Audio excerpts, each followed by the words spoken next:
Krydsopslag er den mest almindelige opslagstype. Jeg gør det, at jeg laver en løkke.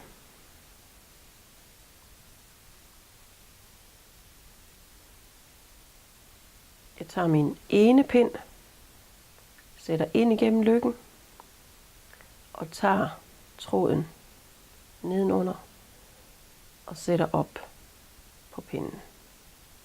Så har jeg den første maske. Nu har jeg så en endetråd, som har lidt længde, og så har jeg min strikketråd.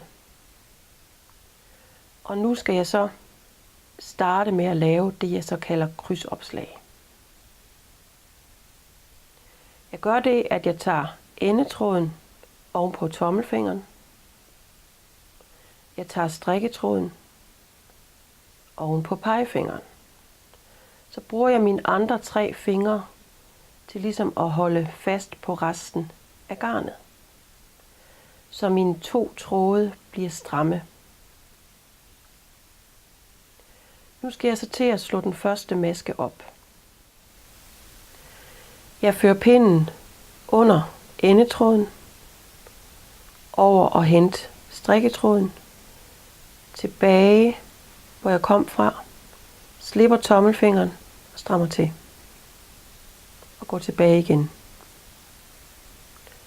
Tager endetråden, går over og hente strikketråden, tilbage hvor jeg kom fra, slip tommelfingeren og strammer til. Tager endetråden, over og hente strikketråden, tilbage, slippe og stramme til.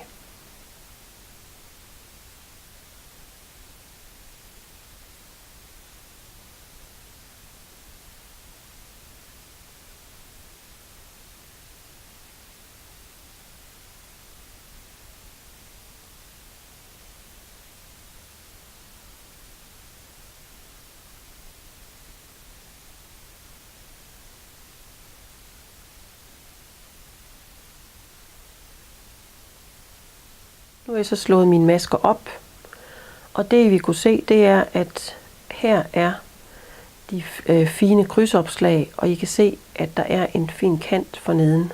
Og det vil jeg sige, det er det, der er retsiden af arbejdet. Det er det, man skal have forrest. Fordi hvis vi vender maskerne om,